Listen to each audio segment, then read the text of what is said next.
What up, Nerdie? This is your Nerdie sports host, Tim, bringing you another jam-packed podcast with two of my closest friends.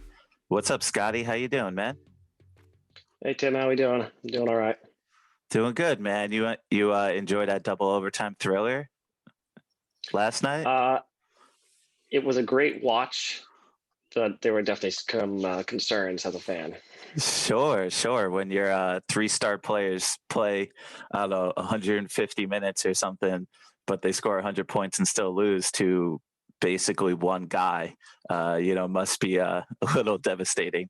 But I know last time we spoke on the podcast, you were a devastated Nets fan after this trade. I'm interested to hear what another one of my close friends. I've always taught basketball with this guy. He's one of the most passionate Knicks fans I know. How you doing, Mahesh? Good, Tim. What's going on, man? How's everything? Doing well. Yeah. Back on Long Island, moved from Brooklyn a couple of months ago. Liking it here. It's nice to just get outside and breathe in the fresh air. A little different in Brooklyn city life, but still got, my bridges and all that shit, in the back. Definitely, I would love to go back to the city. I haven't been to Manhattan since March, since this whole COVID hit. It's been almost a year now. I can't believe it. Yeah, wow. But, I know even from architecture school, we were always talking basketball. Us and life. ball is life, baby. So tell the Nerdy Sports audience a little bit about yourself. What's your favorite team? What's your favorite sport? What else do you follow in the whole world of sports? Go. Yeah, no doubt. Yeah, man, just grew up in the Bronx, avid Knicks fan, just fell in love with sports in general, it just kind of, that's how me and you kind of started off talking hoops. And then the more we got into it, we were just next year, it was like hockey, tennis, cricket, soccer, NASCAR, whatever, what I mean? We were just in it, so it was just dope. We were just vibing out pretty well. And then it's just still carried, and I'm glad, it's been like 10 years since I graduated college, a little, just about 8 years, 10 years, something like that. And it's like, we are still in touch, it's dope. Yeah. Just talking hoops. What else? That's what it is. Sports bring us together, man. And we don't have to be divisive about it. Like, and even if we are, I mean, like, I think we're about to be. I bet. But it's respectful. It's a little, it's not politics over here. If at the end of the day, if you love Giannis Antetokounmpo more than I do, even though I think he's one of the best players in the game, I'm not gonna hate you. I'm not gonna feel like you're a terrible person or anything. I'm like, all right, that's just the type of ball you like. So it's always respectful, and we get a lot of joy even out of things that we are highly opinionated about, let's say the least. Sure. And definitely always enjoyed talking all sports with you. So yeah, I'm a huge sports fan, just every single sport. I don't know about NASCAR, but definitely tennis for sure. I'm excited about the Aussie Open. Maybe I'll bring on my brother eventually. I've been trying to bug him to come on one of these podcasts. Nah, man, we'll definitely talk then too. Dude, I know we've been trying to do this for 10 years, and I'm really excited that you're finally coming on board. Right? And I'm putting out this is episode 11. Appreciate the opportunity, man. Of course. This is episode 11 for our Nerdy Sports audience, and I hope to do 100 more of these, maybe 1,000. Who knows? It's definitely one of my passions between architecture, interior design, and then sports. That's pretty much my life. I don't really watch other shows. I just watch sports. Let's jump back to Scotty, man. So last time we were on the podcast, we were talking about the James Harden deal. They gave up a zillion first-round picks, Karis LeVert, Jared Allen, dumped their whole squad, went all in with this year because they didn't trust Kyrie Irving. You saw Kyrie play his first game, come back to Cleveland. LeBron James carried them to a 2016 championship versus the 73-win Warriors. So they played the Cleveland Cavaliers last night without Darius Garland. Their probably number 2 guard, to Colin Sexton, balled out last night, scored 20 straight points. Without Kevin Love, one of those big 3 from the 2016 Cavs, and without JaVale McGee, one of their big men, even though they don't need another tower. How do you feel about the game? Did you enjoy the game? Was it nerve-wracking to watch it? Give the Nerdy Sports audience a little recap of last night's double overtime thriller. Well, you mentioned LeBron, and Kyrie's had a little thing with him for a while. And I think Kyrie can finally say that he won. He beat LeBron, and he is totally going to beat LeBron this year at ratings. The Nets are the best show to watch. And if I just want to say who won the game of who I want to watch for the first time in LeBron's 17 years, if I have a choice between a Laker game, Nets, I want to watch the Nets. And that's not even as a fan. Just if you watch basketball, forget my fact that they're my team, Sure. that's a fun team to watch. Like, I think most people talk basketball more than they watch. They say that football is a sport that we watch, basketball is a game we talk about. I watched every second of that game. And honestly, not gonna lie, it's the first time in a long time that I've watched every second, like literally commercials, because I wanted to watch the whole game. And it's super exciting and fun to watch. But as a fan, I found it devastating. I said last week, and I'm going to back up with what I saw. It's only one game. I don't know if this team can get out of the second round. Yeah, I hear you there, man. They have no depth. They had to play their players 148 minutes. They're 3 stars at it to score 147 points. So a point a minute, that's like a great average, I'm sure. They let up 147. They lost by 8 in double overtime. You get blown out overtime, which is hard to do. Defense is clearly an issue because I was like, wow, return of Allen Iverson. Nope, that's Sexton. I mean, he's coming from Alabama. I'm like, well, I must be watching Alabama Football Star because Alabama doesn't produce basketball players like that. You don't see guys from Alabama come out and just tear up the court. 20 straight points, unstoppable. Kyrie cannot stop him at all. And I just want to throw a little bit of safety to Kyrie. Steve Nash, head coach. How about calling a double team or something? How about saying, wow, there's nobody else on the Cavs. This guy's clearly on fire. Some of those shots were good defensive. Like maybe a double team, maybe a switch, or just a timeout. They played a ton of minutes. Let me call a timeout, stop the bleeding. Like, what are you doing there? But I guess he feels castrated after Kyrie gave the game ball away on the first game to whoever he wanted to give it away to. Oh, man, it was such a sloppy start. I don't know, Mahesh, did you catch that double overtime thriller? No, I definitely did, man. That was hella exciting. But you know what it is, man? It just could be Kyrie rust, if anything, because I remember this quote from D'Antoni, right? Like, so when he was on Team USA, right? I think he was going back and forth with, was it Nate McMillan, right? And he was like, Nate McMillan was driving home defense. When it goes up against Spain or whatever like that, or just a few of these teams, like you can't outscore anybody. You're like 140 or like 90 or whatever. You play these good teams, you gotta play good defense. Then D'Antoni, it won't matter if you score 160, like who's scoring 160 against us, But then again, it's like you kind of saw it yesterday. That's their biggest problem is defense, and they gave away their best defender in Allen. Jordan's washed. Jordan's been washed. And they're like now their best defender is KD, who's coming off an Achilles injury. And it's like, I mean, granted, it's been like a year and a half or whatever, but it's tough, man. Harden's not the grade A defender. Kyrie can play defense when he wants to, but I mean.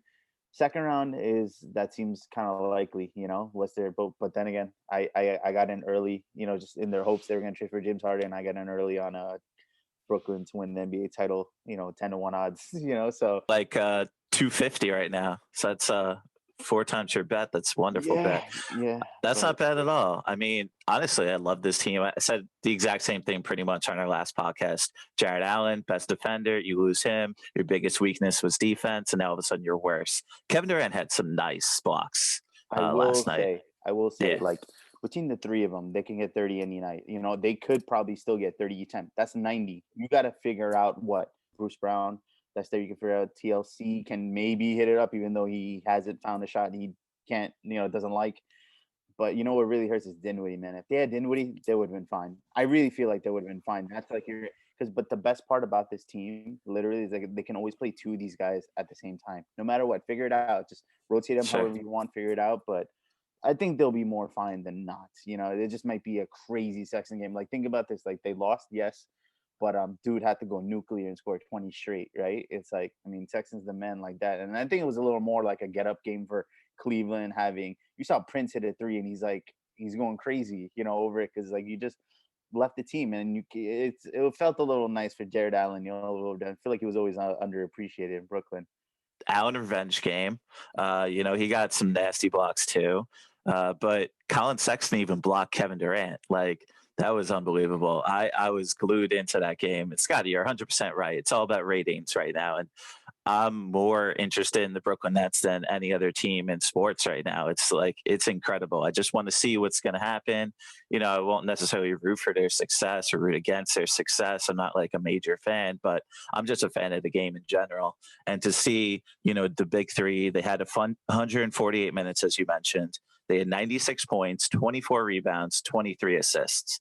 Like, and they still couldn't get it done because at the end of the game, they were gassed. Just as you said, Kevin Durant coming off an Achilles injury, you don't need him to play all these minutes early in the year. Like, what's he going to look like in the finals if they happen to get it to, that point? And for them, if they have all these expectations, if they lose to the Lakers in the finals, that won't be exactly like a terrible season.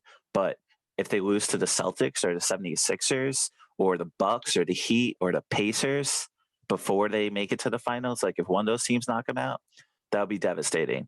And they're going to have to retool and come back in 2021, just like the Warriors. I can't wait for these. Do you think like they really need that much more? To be honest, I feel like they're still figuring out. They're not going to play these guys like that off, crazy minutes. It was a double overtime game, yeah, but Of course, I feel like they'll figure it out. Like efficiencies. Like Steve Nash is a basketball head. Like that dude lives, breathes basketball. They got a good coaching staff, and I feel like they'll be all right. It's a few fine adjustments, but I don't know. I feel like we're kind of jumping the gun a little bit. they have an unbelievable coaching staff. Unbelievable coaching staff. You got Mike D'Antoni, who's probably a top 5 head coach as your assistant coach. He knows exactly how to work with Harden. I thought the pacing. So I'll ask Scotty this. I thought personally how they paced all the players. Like they had Kevin Durant basically be their anchor. And then like James Harden's the guy who handles the ball most of the time. And then Kyrie does his thing. He actually was super efficient last night. All of them, I think, shot over 50%. In halftime, Kyrie was like 8 for 10 coming into the second half. So I was impressed by the way those guys played. What I'm saying is like Joe Harris is going to get his open threes. DeAndre Jordan's going to get a couple of games where he's solid, but I don't know if I can rely on that guy in the playoffs. He's pretty old. He's an athlete just like Russell Westbrook, and like those guys are tanking right now. So, Scotty, let me hear your opinion about this. How do you think they distributed the minutes? It was a double overtime game. They had to play 148 minutes, but like, what else would you expect? Well, yeah, I mean, I opened up talk about the minutes, and it's a little skewed. It is double overtime, so somebody's got to play the minutes. You mentioned the Dinwiddie injury. That's a brutal injury. Unfortunately, you can't do anything about it, but it does hurt a lot. And when you have stars, a lot of times you get those veterans that join the team halfway, so they might be able to pick up a free agent, come down the line. It's happened with the Heat in the past. It happened with LeBron and the Cavs. It's almost a LeBron magnet thing, actually. Now the Warriors, they did that way back with Steph. Like if you're looking like a great team, you'll get that veteran minimum. So hopefully they pick up. And in fairness, I'm a huge Nets fan, and I think that most people would agree that you can't judge your own team properly. Like you take everything super hard. So maybe I'm taking it really, really hard and judging to a different standard because you just watch it. Like you can't give it it's a biased opinion. It just ends up being that way no matter what, even if you try not to be. So I hope you guys are right. I'm just concerned about their longevity. I think they're built for next year, just like you're saying. If Dinwiddie comes back, I think he's got an ACL injury. Yeah, torn ACL. So you're out a year. He'll come back. But I think similar to the Warriors, just why I want to talk about the Warriors for a second, like they're building for next year. They may be a 5th seed. They may be a solid team. Draymond Green's doing the best coaching job I've ever seen on the floor with their probably who should have been the number 1 pick in the draft, James Wiseman. Wasn't they got that an great? Absolute steal. Wasn't that great when he's like coaching him up? Is all zoomed in, right? And all of a sudden it's like, yo, Gasol is right there. He was right there. Yeah. He's like, bro, you got Gasol. I love the matchup. I love the matchup. I'm thinking like he's talking to him on the side, and then he's right next to him. Draymond's the best. He'll talk straight to your face. He's not afraid of nobody. That man came out of Michigan State. Nobody thought he had a chance. He's one of my favorite players in the league. Like that's just like I was a Golden State Warriors fan prior to Steph Curry, back when like Tim Hardaway was the man, because like that was why I was a Heat fan in general. Like Tim Hardaway was with Alonzo Mourning back in the 90s, and they were facing the Knicks, and my brother was a Knicks fan, and I had to be a rival fan. Like that's who I was. Like I just loved their grit and grind and how they built their organization up. And I'm pretty fortunate these days. We got the Miami Heat and Golden State Warriors in like pretty much every final last decade. So I'm super fortunate. But I'm not like disappointed if they don't make it. I'll still watch. I'm just a basketball head. You got the Golden State Warriors. You got Andrew Wiggins is actually like coming into his own. He's only 25 years old. He's got a solid chance to like get that bust brushed off his shoulders a little bit because everybody's hating on him because he just couldn't make it work with Minnesota and Karl Anthony Towns. But what are you going to do? You get Draymond Green, you get Steph Curry, you get Steve Kerr, you get this great organization behind you, know exactly how to use you. And you went to Kansas. He was an elite defender. He's super athletic. I got hopes for a guy, but I'm generally speaking a guy who's going to give you another shot. I don't want to count you out until you're done. I always want to see the best from everybody. So I have high hopes for him. They're a super deep team, and I think they're building for next year. But with Brooklyn, they should be a team that's going to compete for the championship this year with that squad. They got 2 top 7 players. I broke down the list. I'm trying to figure out this top 30. Like, it's tough. Even the top 10, like I feel like the top 10's pretty solid, but like between that, like who's like 2, 3, 4, 5, 6, like, I don't know, flip flops all the time. I got to give Kevin Durant a lot of credit. He's playing like that number 2 guy.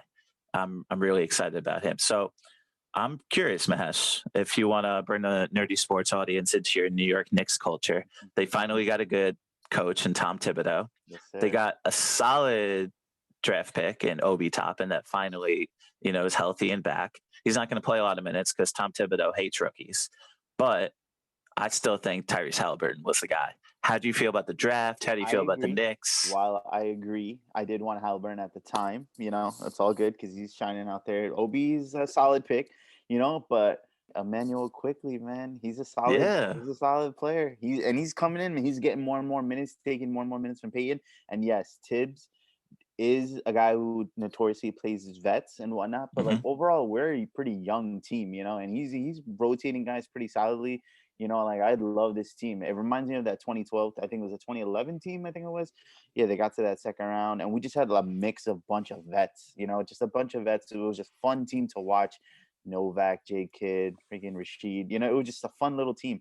But this is a pretty solid, and this is what I've been saying for like Knicks fans. They just like, I don't know what it is about the media and everyone just around. Just like, we just need patience, we just need some sort of patience. And it's like people say, oh, how much longer are we gonna wait and stuff like that. It's like anytime we get anything, any sort of resemblance of a good team or like a little bit of a start, it has to be like shoot for the moon or go for the stars.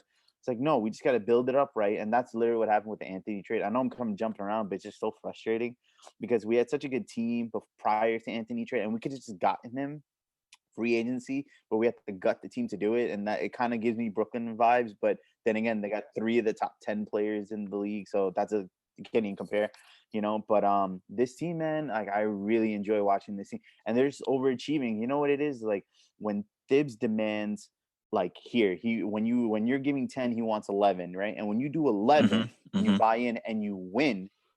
That's when everyone buys in. If they were giving it their all, and they're not winning, it's like, what's the point? What are we doing here? But now the fact that they're winning, they're beating quality teams, and like winning the games you quote unquote should win.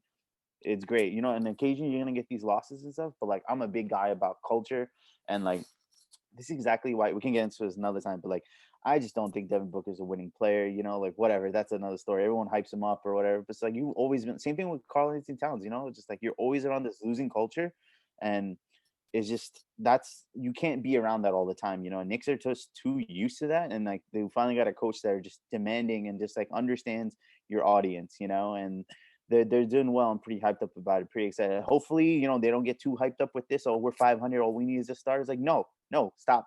This is how we was. It's the same cycle over and over. And we don't need that crazy start. If people want to come, let them come. But don't gut the team to do it. Build what you have. We have solid players. Like Barrett's looking great. I'm pretty happy about this team. I'm pretty happy about it. Things are looking up. Finally. I'm excited for sure. They're such a good watch. I'm hyped. We're talking Thursday night right now, 21st of January, and Knicks are going to play the Warriors right after this podcast. There's so many exciting teams, but I do agree with you in a way about Devin Booker. I'm interested in Scotty's perspective too. Let's loop him in right after this. So that's why I was so excited about the Phoenix Suns this year. You get Chris Paul, one of the best leaders in the game, solid veteran that got like a gritty Oklahoma City Thunder team that's like literally the worst in the league. They were in the playoffs fighting their ass off with like Dort. Like what is this team? Like they're a bunch of scrubs, but he was able to make it work. And then Phoenix two of the best young players in the game with DeAndre Ayton and Devin Booker. And if you could get those guys winning mentalities, similar to what Doc Rivers is doing with Ben Simmons and Joel Embiid, I think that's the recipe for success. And that's why I think there's so many teams in the NBA to be hyped about. Even the Kings aren't really probably going to make the playoffs, but at least they got Halliburton and Fox, and Harrison Barnes is actually doing pretty good. He was underutilized with Golden State, but at least he gets a little time to shine. And Marvin Bagley, I wish he was able to do something, but at least they're able to be a little patient with him. I'm excited about so many teams. So, Scotty, how do you feel about the Suns? How do you feel about the Knicks, the Warriors, maybe 76ers, some other team you want to talk about? I love you mentioned the Nets and the Knicks. It's crazy. They look like they've completely just flipped roles. Like the Nets are become the starlight, and all these stars want to go there, and there's drama, and they trade away their entire core, which is very much similar to Carmelo Anthony there. And the Knicks are just sitting there quietly, winning some games, building chemistry, and building a winning culture, which I definitely agree. The winning culture is really important because obviously you need stars. The NBA probably more important than any sport. You need stars. But you bring up Minnesota. How is Minnesota last in the West with 3 wins? They have way too much talent. Is it just a losing culture there? Mm-hmm. I don't know how you have 3 wins with that roster. It blows my mind. So I do think that's a big thing. For the Suns, I thought they'd have a pullback. They had that, was it 10-0 in the bubble? I know they were undefeated. Undefeated, 8-0. 8-0. Yeah, 8 games. And I'm hoping, just because we all want to see good basketball, winning basketball. Bad basketball is not fun to watch. Of course. I'm hoping that maybe the pressure off Devin Booker, because he was in such a losing culture himself, that the fact that they're doing good this season, maybe it's an effect of the bubble, because that was almost like a separate season. There was such a gap. So he felt like he had a winning season, if you will, a miniature season, a little 8-0 there. And maybe that's why they're actually doing good this year. They're sitting at the 4 seed. And could the bubble have any effect on him, that they did well there and they feel like, all right, this is what it's like to win in a separate sample size, and now they could use that to spring forward? I hope so, because that would be good just for the sport as a whole. So I'd love to see that. And I want to definitely give a shout out also to Steph Curry. The Warriors open up 1-4. You start hearing the chirping already. Steph Curry is just a product of a great team. He can't win by himself, even though you're thinking, well, no, he won by himself way before Durant. When it was just him and Clay, they weren't great. People are ripping on him. And I think they're undefeated when he scores over 30 points. And they come back, like I said, 1-4 now. They're 8-6. They beat the Lakers the other night, which, if it wasn't for the fact the Nets stole all the headlines, it's like nobody talked about that at all. I've never seen LeBron lose a game at the last second, missing a final shot. He misses a buzzer beater 3. I couldn't find it on TV this morning. I couldn't find it. Brooklyn's all the hype, man. And that's what you're talking about with patience. New Yorkers don't have patience. Are you kidding me? Like that's just what we do. Like we want it now. We want instant gratification. What do we deserve? We deserve nothing. Like we have to get this out of our head. Like we deserve to win or something. We're with the mecca of basketball, bro. The mecca of basketball. It doesn't matter how many wins you put on. You just do. But I just wish we had the ability to go to a game. Like how hyped Knicks fans would be if we were actually able to go to Madison Square Garden. Yes. They were hyped when Jeremy Lin balled out. Like they don't need much. They're just begging for somebody. They just want good basketball, just a team basketball. But going back to this Phoenix thing, just sure. Adding on to Scott, Devin Booker, like getting that 8-0, even though I don't feel like he's a winning player and stuff, whatever, that's a different story, right? But like Chris Paul coming over, it's like they're training for the playoffs because they're winning games, they're doing good, but like you see them, they're one of the slowest paced teams in the league, right? And it's like you have to play this way, and it's like Phoenix has always been up and down, and he's not scoring as much. Everyone thought he was going to be scoring title champ this year, playing with Chris Paul and whatnot, but they're I feel like they're just slowing it down, getting everyone kind of involved, moving around ball, and this ISO ball just can't work. Like team ball, you can shred anybody, I feel like they're really figuring it out. Chris Paul is like kind of slowing it down, teaching them how to it feels like a Chris Paul team, and you're just kind of teaching them how to play this style. And when you get to the playoffs, you're going to know exactly what to do. It's like your practice run before you're practicing the playoffs before getting into playoffs. Because even this regular season feels a little weird. It doesn't feel like the regular season, like all these games get phoned and whatnot. People are just getting through the motions. It still feels like. Well, these guys weren't ready to start December 22nd. Like the Lakers only had 3 months off straight out of the finals. Same with the Miami Heat. And, Devin Booker balled out in those 8 games, and he hit literally a buzzer beater over Kawhi, where Kawhi literally blocked it, but it still was able to go in. It was just like you couldn't have written a better script. And unfortunately, they weren't able to even get into that playing game.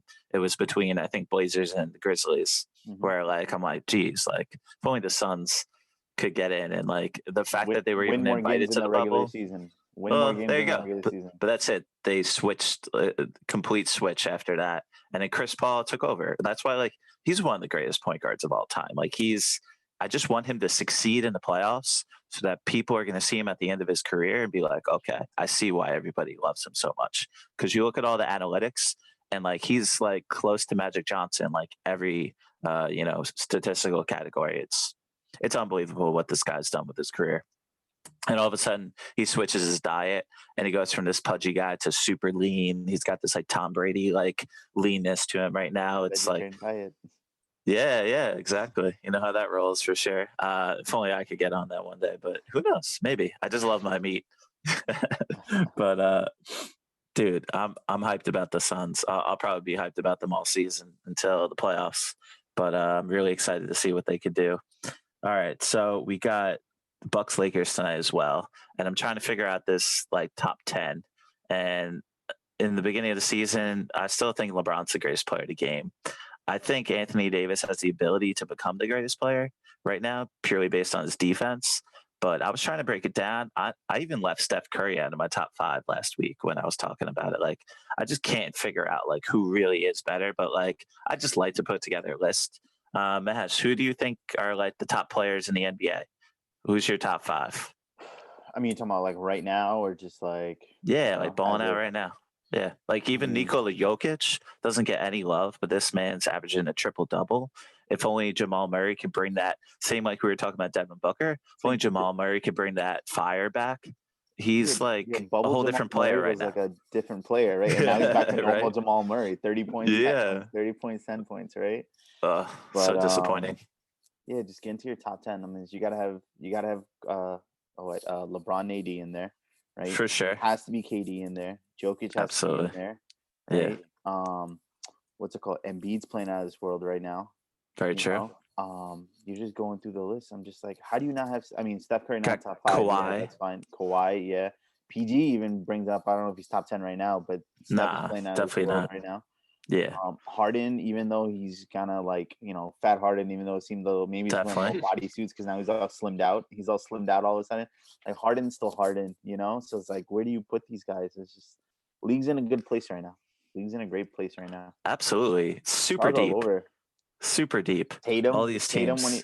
Tatum, if he gets a little consistent, that dude's top 10 easy right now. Definitely, he's tickling that twine right now. I got him like 16, but honestly, he's probably better than Paul George. So, just trying to figure out this list. I don't know what to do. Long term, right? Yeah. Well, I'm saying like right now, who would I want like in the playoffs today? The way they're playing, like Jamal Murray's falling down my list. He's not even top 30 right now, but that's only based on what I've seen like this year. And I just like to like I guess get a judge of what their play is. Like Jimmy Butler, like he was borderline top 10 in that NBA bubble. Like he was proven why he was that leader. And that's why I got like Chris Paul. Maybe I'll put higher than his actual statistics would put him at. So, all right, I got a question for Scotty here. Who within the top 10? We got LeBron, KD, AD, Steph, Giannis, Kawhi, James Harden, Joel Embiid, Luka, Nikola Jokic, maybe Dame, maybe Jimmy Butler. Who of those guys do you think could make a leap and become the greatest player in the game once LeBron James retires or finally decides to downgrade his play? Wow. That's a tough one. I mean, might be around because say LeBron plays another 20 years and these guys are retired in the meantime. So that happened. That's definitely a possibility. But realistically, that's a tough one. I have to lean toward Luka.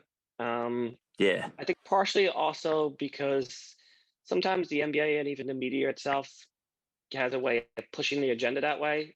And even my own opinion in a way, because it could be just subconsciously. You see a lot of commercials and stuff like that.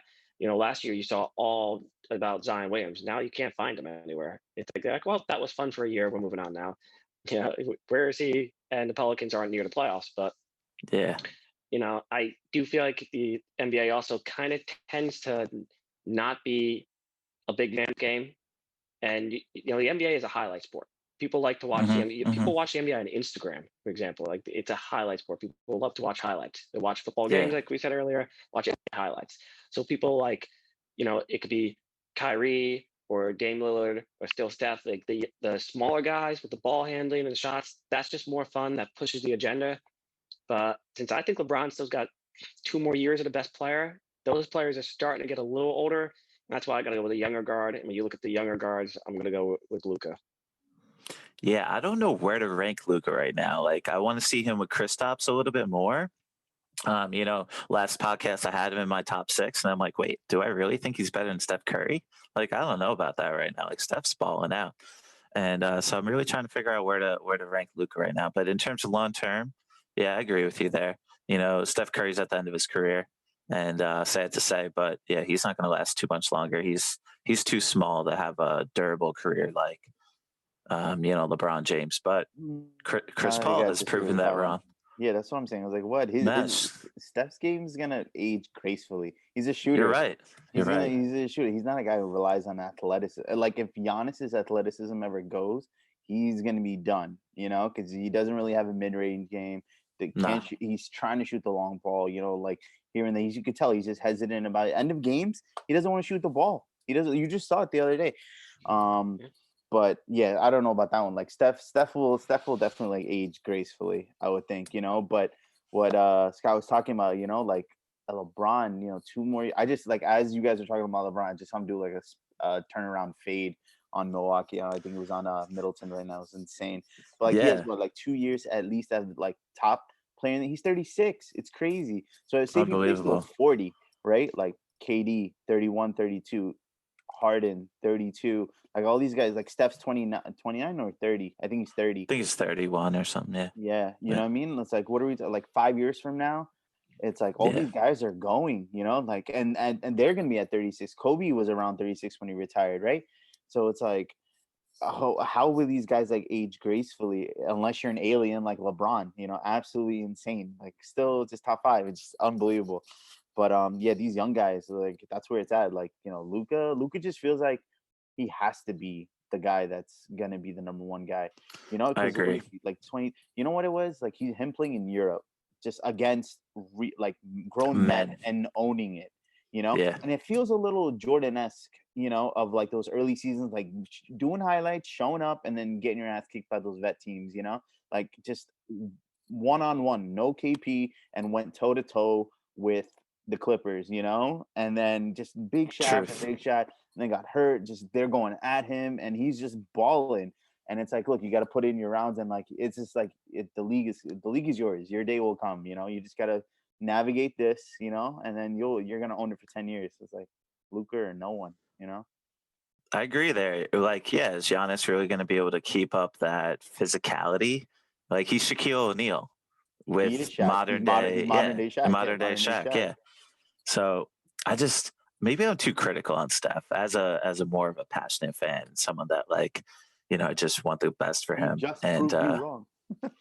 nah, I was more hyped than anybody when he scored 62. That was unbelievable.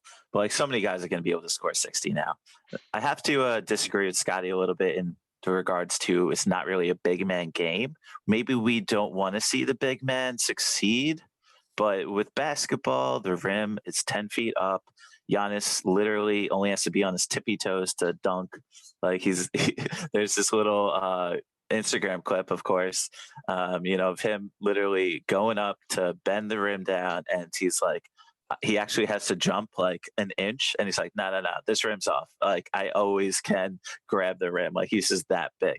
And you see a guy like Nikola Jokic, like if he gets into elite shape, like LeBron James style or Giannis style, oh man, that guy is literally the greatest big man I've ever seen at passing the ball. He's so crafty. The sky's the limit for him. There's just so many guys in the NBA. The top 12, even with like Dame Lillard, top 12 is just so deep. The fact that LeBron Trust me, I could talk all day about that man. 36 years old, still at the peak of his career, still top of the game, even with all this competition coming up. It's like Tom Brady. I do want to shift to football a little bit because it is Championship Sunday coming up. So it's like Tom Brady. Like this man's 43 years old, and he brought the worst organization in NFL history, the Tampa Bay Buccaneers. They historically have won 38.5% of their games. They were at like 9-7 last year, 7-9 last year, barely missed the playoffs. And now, boom, he comes in. Yeah, they got Antonio Brown. Yeah, they got Gronk. But like the team's basically the same. And Bruce Arians isn't even a question anymore because you got Tom Brady on the field. Like this guy, I want to say Aaron Rodgers is the greatest quarterback of all time, but he's just the most skillful quarterback. And his touchdown to interception ratio is unheard of. That man could throw 40 touchdowns every year. He only threw 5 picks. Like he has over 50 touchdowns, only 5 picks this year. But I'm so excited to see this matchup between Tom Brady and Aaron Rodgers. Tom Brady is definitely the GOAT. It's not even a question, but he may just solidify his legacy with his 10th Super Bowl appearance. Like that's why LeBron James, I believe, is the greatest player because he just goes there year after year after year. If you look through Tom Brady's career, even in the beginning of his career, 2001, he made it to the Super Bowl, won the Super Bowl. That was his first year. Drew Bledsoe got hurt. He finished with like, I think an 11-3 record. Boom, championship right off the get. They were an okay team. They actually struggled a little bit before him. And then all of a sudden, Tom Brady comes in, a guy that's the 199th overall draft pick, a guy with zero expectations, comes in, balls out because of leadership. And then he has his worst year ever in 2002, but they finished 9-7. Like that's not even that bad. And then they're so bad that boom, 2003, another Super Bowl. Boom, 2004, another Super Bowl. Like balls out. His first 4 years, he gets 3 Super Bowls, and then everybody's like, whoa, is he the greatest quarterback of all time? Like, I wish I was only 11, 12, 13 at that point.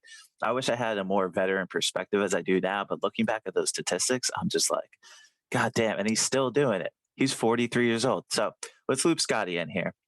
All right, Scotty. So we got Tom Brady versus Aaron Rodgers coming up Sunday. Who do you got to win? And what do you think of Tom Brady and his legacy now? He's 43 years old and still balling out. I'm going to go with Aaron Rodgers. I mean, everything you say about Tom Brady is obviously true and then some. I mean, I feel like he's the best quarterback and it's not even close. Like LeBron, I feel like is starting to pull away from Michael. But as I say that, I feel like people are probably saying, well, what are you talking about? You think LeBron's better than Michael? Like that's debatable. At this point, there's no debate. Like somebody that says Tom Brady's not the best quarterback, people just don't even talk to them. Like, well, that person's crazy. They won't even listen to your opinion. They'll completely write you off. Like that is an amazing feat in itself. And it's interesting because I feel like he's playing with house money.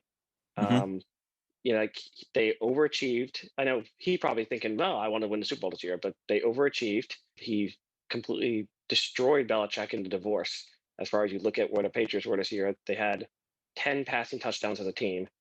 And look at Tom Brady's a game away from the Super Bowl. So you know, like the system. Belichick's under 500 without Tom Brady over his career, going back to coaching with the Browns and being fired there.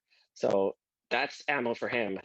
We'll say, speaking of house money, Aaron Rodgers has a little bit of pressure this week because he's the favorite. He's at home. He's 1-3 in being a home favorite in the playoffs, which is one of the weird stats that is against him. And a lot of people said, at least definitely up until Patrick Mahomes, he's the most talented quarterback they've ever seen. And some people would still say that. And he's been to 1 Super Bowl. If he ends up losing this, people are really going to start to say, what happened? Like, let's say he loses this, doesn't get to another Super Bowl, and 5 years from now he retires. They're like, wait, he only went to 1 Super Bowl? Like Aaron Rodgers? Like, how did that happen? It won't even sound true almost. He's the most skillful thrower of the football I've ever seen. You know, and I try to pronounce him as the greatest quarterback, but legacy wise, like Tom Brady's legit. Like that's the guy. Like, but just Aaron Rodgers, the way he could spin that ball, it's unbelievable. But here we are, Tom Brady, 43 years old, still spinning it, still getting it right, like still commanding this offense. Yeah, they were lucky, and they got the ball at the 3-yard line. He had I think like Mike Evans' literal only catch of the game was that 3-yard catch to the left side of the end zone right over Marshawn Lattimore, just boxed him out and boom, get that big body in. But Tom Brady just knows how to throw it down the field. He knows how to throw it low to get a guy like Fournette out of nowhere. Like Fournette actually was able to like have probably the best game. He outperformed Alvin Kamara in Sunday's performance. Like that was unbelievable. And it was just so sad to see Drew Brees go out like that. Like this man has 11 broken ribs, a punctured lung, and like he throws 3 interceptions in what could be his last game of his NFL career. Like, yeah, we all can't go out on top like Peyton Manning getting carried by a defense, but I thought that defense was good enough to beat Tom Brady, and they were. But I just think Jameis Winston's only throw was a big touchdown play, 56 yards, and they didn't even use him after that. I'm really questioning what they're going to do with their future. But I'm curious, Mahesh, how do you feel about Tom Brady's legacy? Unquestioned greatest quarterback of all time. How do you feel about his matchup versus Rodgers this weekend? How do you feel about him being an underdog in this matchup? And it is Lambeau. It is going to be freezing, but we're talking about Tom Brady here. This is true. I think his legacy, there's nothing to question, right? He is the unequivocal GOAT. Like there's no debate anymore, right? And the only thing really it's going on for right now is if he goes to another Super Bowl, it's basically the Brady Belichick debate, right? And it's like if you get in 7, and this would just amplify him even more if he gets the 7th without Belichick, right? And that's the only thing I'll really say it's going on for Brady. Brady's just a super competitive guy. Like he just wants to win. But yeah, like there's a reason why Green Bay's favored right now. It's just like ever since they drafted this quarterback, Jordan Love. Yeah, thank you. Ever since they drafted this dude, he just had a chip on his shoulder, and you've seen it all year. This dude, it doesn't matter. He plays with such a calmness to him. It's just the game is easy. Like when you're talking about Tom Brady knows how to throw passes here and there. He's been there before. I've done it so many times, repetitive. That you're just calm in these situations, And like I feel like that's why people love Patrick Mahomes so much. Like this young dude has never been there. He just feels like he's just been there, big time, And with Rodgers right now, he just it makes it look so easy, And I don't know if this defense shows up, like Bucks got a shot, and like Packers D isn't all that, and like they'll definitely score some points. It's more if Tom Brady has a good game, he doesn't have any mistakes, I think they'll win this game, But Rodgers is gonna show up, like I just feel like this year in particular, just the way his head's at and everything, like he's a little chippy, and he's just gonna he's gonna. I feel like it's gonna be a good game. It's gonna be a pretty good game. It's the early game too, which I'm surprised, But Bills are just they're destined. They just feel destined. Like I'm worried about that one, but yeah, we could get to that later.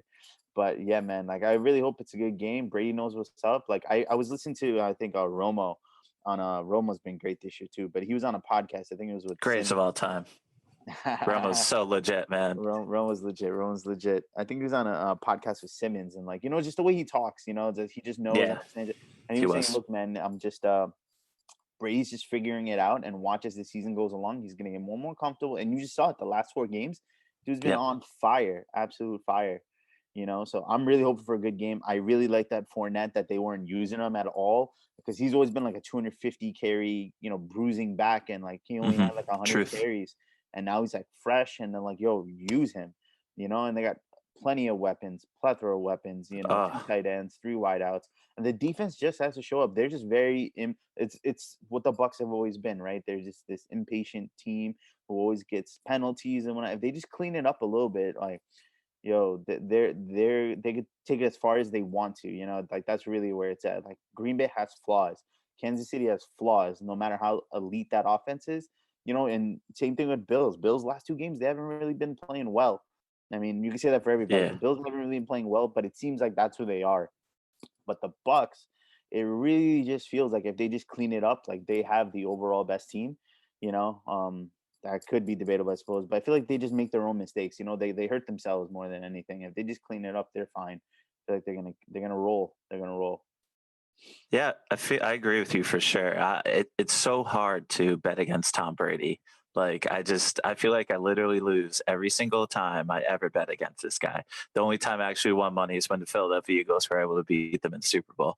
But goddamn, that was a nail biter. And you're talking about greatest quarterback of all time. Like we got literally three of the guys that you could argue at the end of the day. Like legacy wise, it's a whole different story. Tom Brady's already got it. But if you're talking skill, like Tom Brady definitely could be the best quarterback of all time just based on skill, leadership, the whole mentality. Put winning aside, Patrick Mahomes and Aaron Rodgers are incredible passers. I mean, Patrick Mahomes just got a 10-year contract extension. They're betting their whole life on this guy. Like he got the biggest contract in NFL history, close to sports. I think sports history, actually. Yeah. I wrote about it earlier this summer, or last summer. Geez, this whole year's been long year 2020 was, right? It feels like they're keeping like Aaron Rodgers keeping the seat warm a little bit. You know, everyone's been saying he's skilled. They want him to like finally step up. Like Scott was saying, Yeah. one title, one Super Bowl. You know, and it's like it feels like, yo, you always had this mantle. We want to give it to you. We clearly see it. You know, Yeah. and this dude Mahomes in 4 years, about to go to 2 titles. Like what? Just it feel like by end of his career, it's not even gonna be a question if he keeps it up, and that's the Dude. key, right? Football and injuries, that's just how it is. You know, he already got Mhm. concussed. You know, you already see how it is. But if this dude just keeps it up, like it's gonna be, it's not even gonna be a question. This dude is just absolutely insane. So the same thing. Imagine he puts up that Tom Brady start. He wins 3 Super Bowls in his first 4 seasons, and he's like, you know, we're always going to see players get better and better and better. But if this man could just put up a couple of championships, Andy Reid, one of the greatest coaches of all time, he's finally getting his legacy like cemented. This guy, by the way, before we get Scotty's opinion on the Kansas City Chiefs, Andy Reid is the only coach in NFL history to host 3 straight conference championship games. He did it with the Philadelphia Eagles and he did it with the Kansas City Chiefs. Philadelphia Eagles he did in 2002, 2003, and 2004.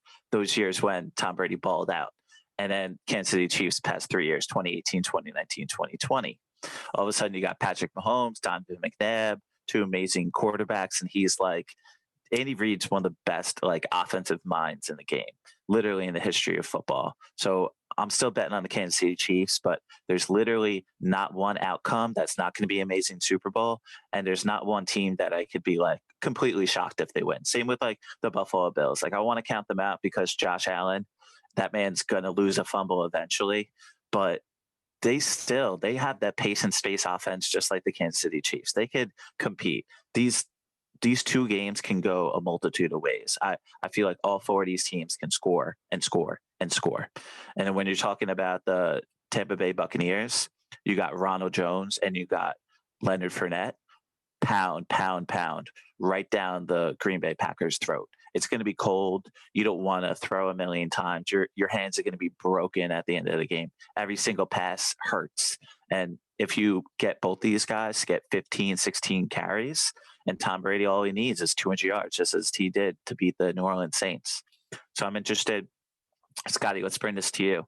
How do you feel about this Kansas City Chiefs versus Buffalo Bills game? I'm pretty confident the Chiefs are going to win this one. Assuming, Yeah. obviously, we'll start with Patrick Mahomes is going to play and be okay, because I don't think he's 100% ruled in yet. So let's just go with that assumption first. You mentioned Andy Reid, and I was so happy that he won the Super Bowl last year because it takes that monkey off his back, and it really changed everything. He goes from just being the greatest coach never to win to now you could really look at him as like, wow, he's just one of the greatest coaches ever. He has the record for the best record off a bye. His offense is amazing. He's always coming up with new plays, adapting. He just brings the best out of players. You mentioned the conference championship records, and the players love him. You ask any player, they always say like, "Oh, who's your favorite coach?" If they had played for him, they always say it's Andy Reid. Look what happened with Michael Vick. He talks about it changing his whole life. Yeah. So I love that. But people said would Patrick Mahomes be rusty or stuff like that. If you look at it, before he got injured in the game, he had 5 possessions. They went touchdown, touchdown, field goal, missed field goal. So that's not on him. That should have been 3 more points. And then the 5th possession was the one he went out, and he was driving them toward the field goal range or about the 50-yard line.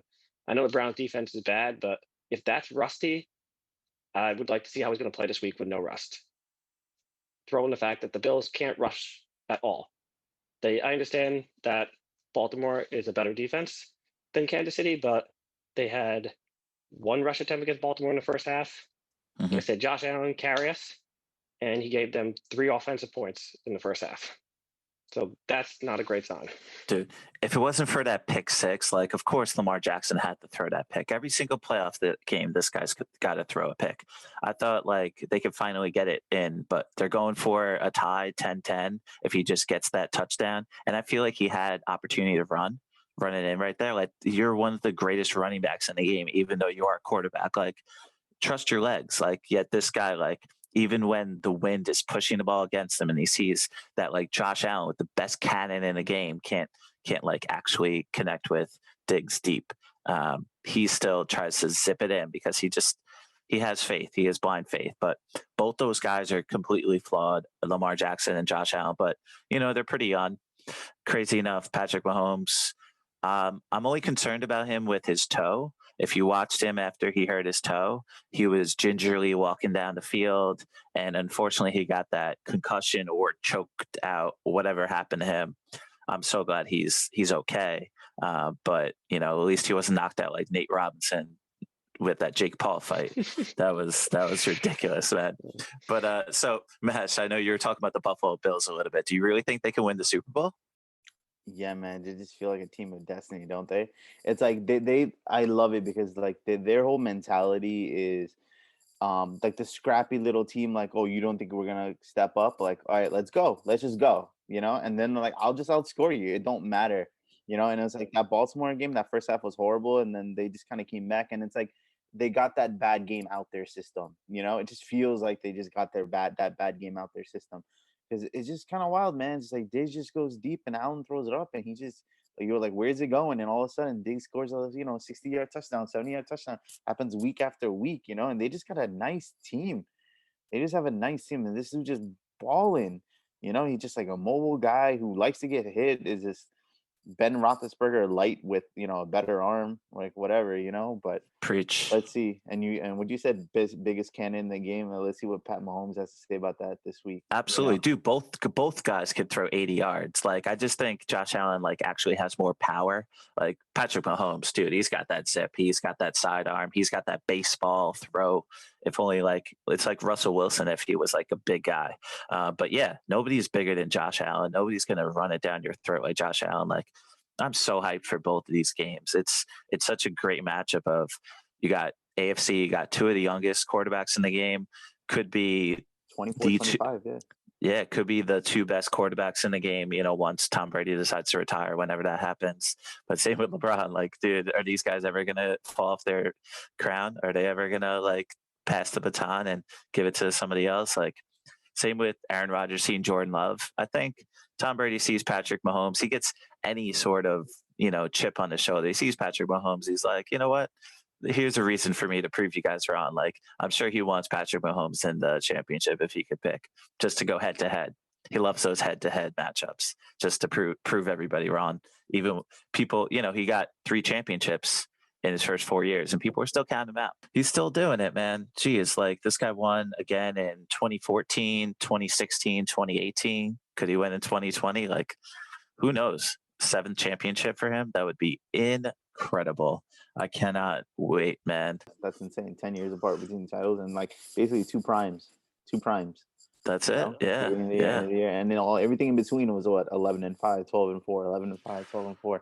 Undefeated. Just like I'm saying, dude, 9-7 is the worst year of his life. It 9-7. Could be 8 Super Bowls. Could be 8 Super Bowls for 2 catches. It's kind of wild, right?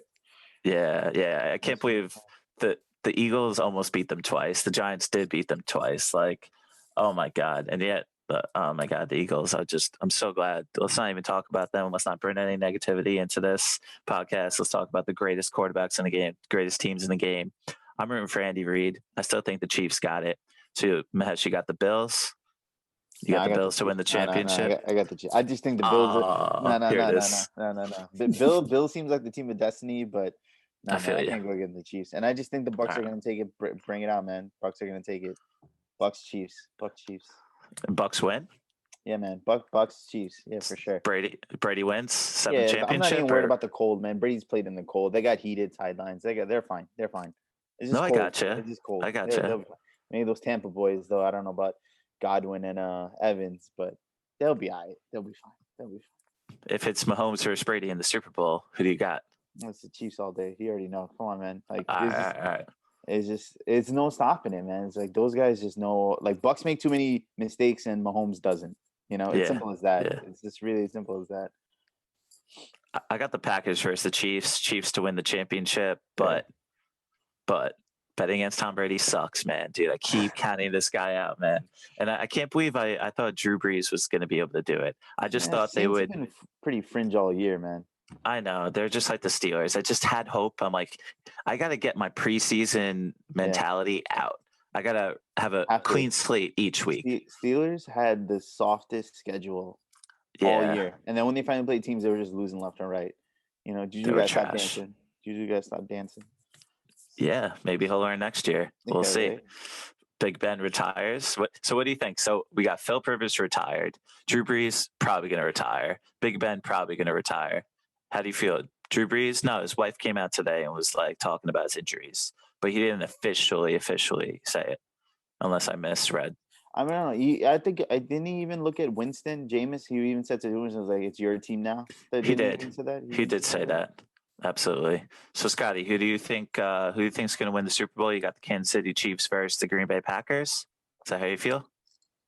I do, and I got it with the Chiefs.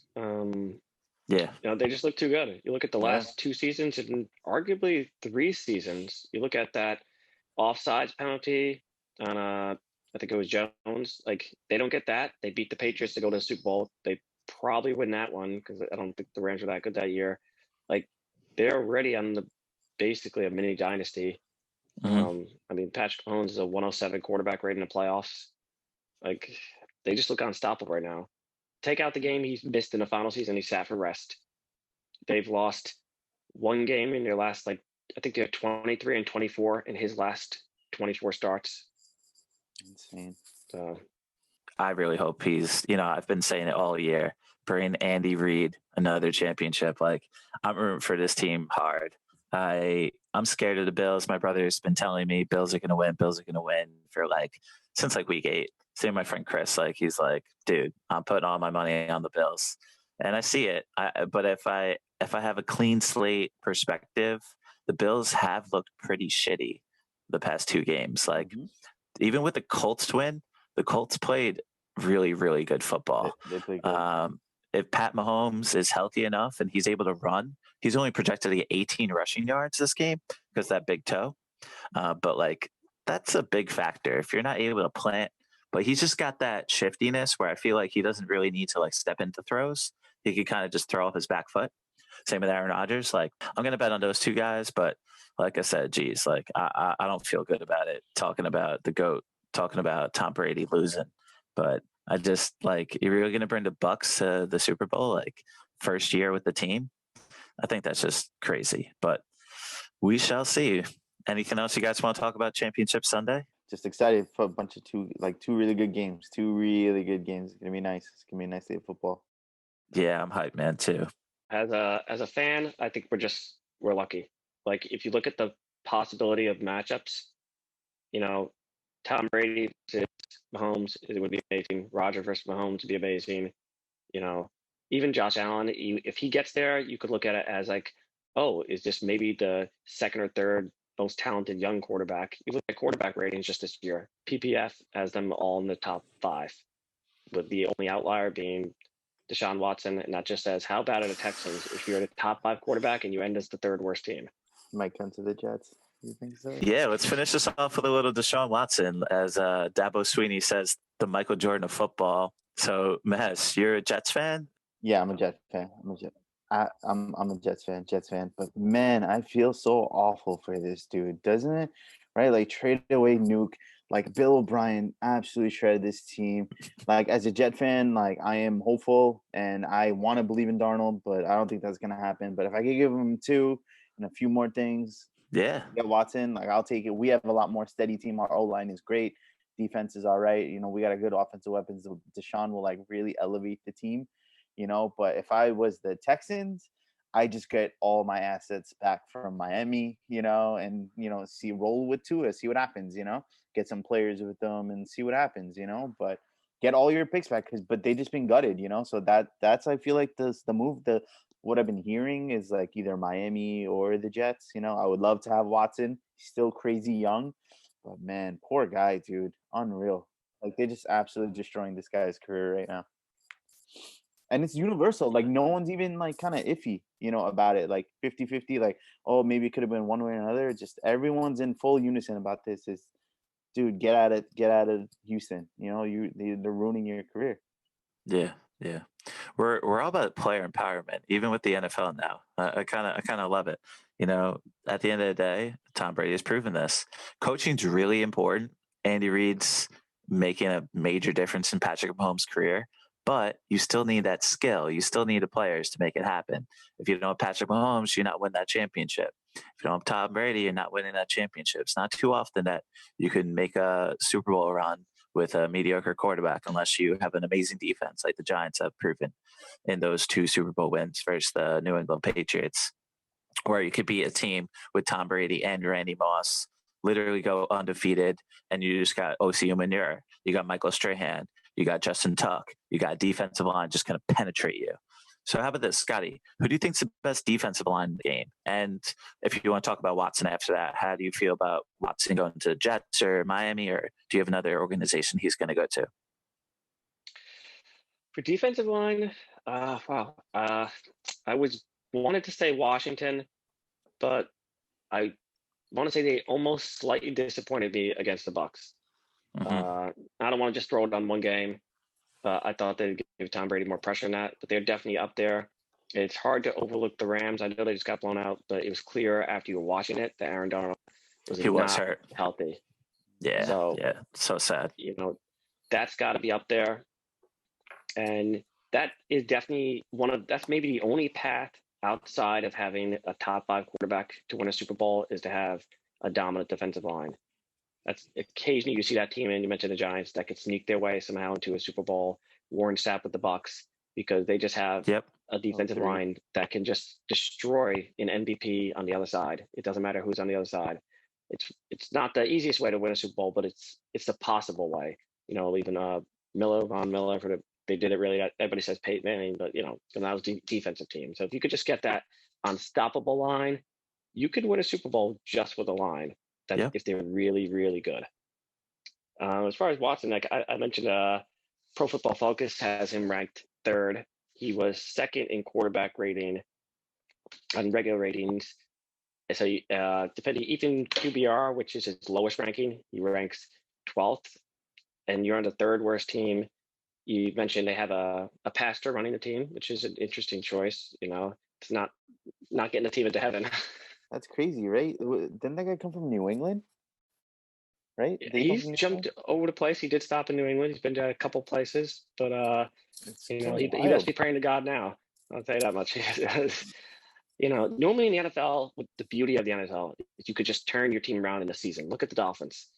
It's not often that you end up in a situation where you do so poorly as an organization. You look at the Texans that you're like, well, what? We had a terrible season last year, but that's okay. We'll get better in the draft. Nope, we traded all our draft packs.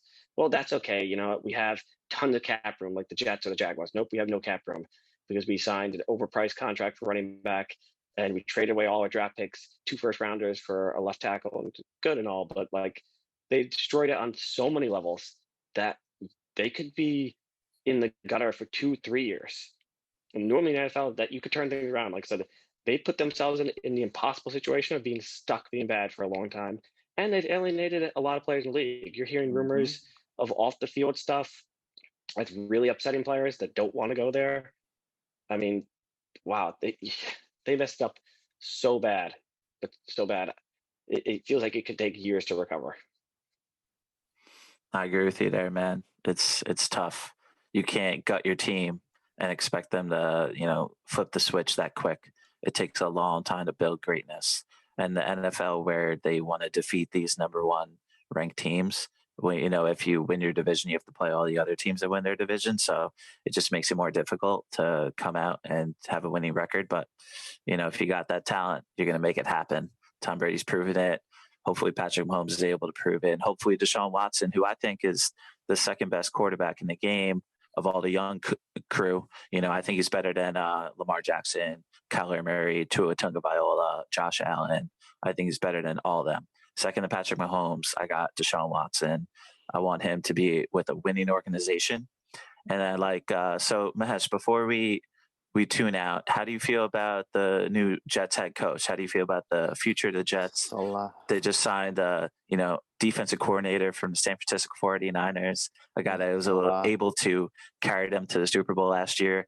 They ended up losing to the Chiefs, but they almost won that game. How do you feel about the Jets? To be honest, I'm not as excited about the hire, but then again, where are we coming from? And with Adam Gase, it's just anything could be better, And I don't know if this was the coach because just offensively, just like if we're gonna take Fields, we're basically starting all over again. You know what I mean? Like I wouldn't mind trading down to 4 and just getting more assets out of it.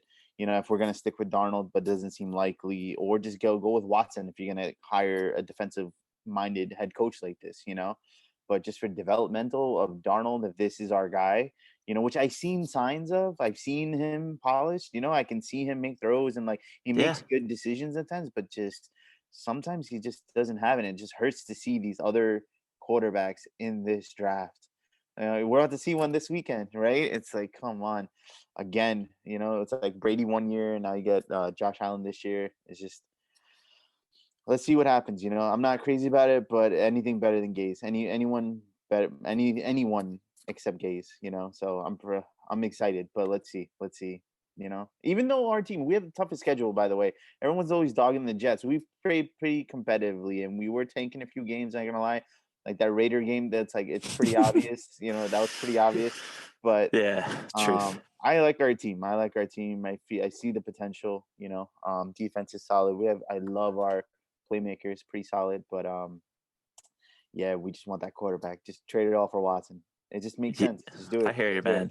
He's worth 7 first-round picks, in my opinion. Like you give the franchise away for that guy. He's worth it. And when you can't even lose to the Los Angeles Rams, you tank versus the Raiders, but then you defeat a team that who Scotty had to make it to the championship game. Yeah, I know. If Aaron Donald's healthy enough, they probably have a solid shot. But because defense, that's really at the end of the day, what you're going to be able to count your blessings on. But you lose you defeat the Los Angeles Rams, and then boom, you get the number 2 pick. Are you really going to get Zach Wilson? I don't know. I like Zach Wilson over Justin Fields, by the way, but you lose out on Trevor Lawrence. That's major, man. And then you got Urban Meyer with the Jacksonville Jaguars. He's going to get Trevor Lawrence in the first pick unless they do something crazy. I have faith. They're actually favored to win the division that next year. But you got Phil Rivers retiring. You got Deshaun Watson probably leaving that division, and you're really going to trust the Titans to come back. Maybe the Jaguars too prove us wrong. All right, Scotty, anything else you want to share with the nerdy audience about the NFL season coming up next year, or anything else about the championship matchup coming up this Sunday? I just want to actually ask a quick question. Opinion on the Jets head coach hire? Yeah, Robert Saleh. I love him, man. I mean, Mahesh already shared his opinions, man, but I think he's just a natural born leader, and you want a guy to command attention and rally the troops. And I'll bet on those guys. I want the Jets to succeed. I'm sick of seeing them, be the laughing stock of the NFL. Their best season was when, Mark Sanchez was able to bring them to the playoffs. They deserve better. I don't want any organization to be in the dumps like that. I should be more excited about the Bucs, to be honest. They're finally here. They only have that one championship. Back when you were saying Warren Sapp, was able to bring them, and John Gruden was able to bring a terrible quarterback a championship. But at the end of the day, defensive line, good coaching, that's going to be able to win it for you. But now, this year, it's a little different. These teams, and the Bills and the Chiefs and the Packers and the Bucs, all of them could put up 30 points. I'll bet the under any day with all these matchups, but they're all explosive offenses. I'm really excited to see what's coming up this Sunday. So, all right, Thank you, Scotty. Thank you for bringing the nerdy audience your perspective on what's coming up this championship season and the Brooklyn Nets and how they feel about their future. Thank you, Mahesh, for finally coming on this podcast and bringing your unique perspective about the game of basketball and NFL. And hopefully we could talk about many other sports in the future. As you mentioned, tennis. We got the Australian Open coming up soon. And we're halfway through all of the Premier League seasons with world football, as Americans call soccer. We got the Bundesliga, Bayern Munich dominating. They got 49 goals. They're about to win their 9th title in a row. Like this, they're an absolute machine. So they may win the Champions League. That's going to start in the middle of February, going into the middle of March. That's the round of 16. So I'm really excited about the Champions League coming up. So we have a lot of podcasts to bring you nerdy sports audience. And we got baseball coming up in April, and we could talk Premier League all day too. I know we have a lot of nerdy sports crew members I'm going to bring on board. A lot of my friends have always, enjoyed my sports conversations, but I hope you all tune in. Thank you for listening today. And as always, Scotty, Keep it nerdy. Keep it nerdy. All right. Thanks, guys.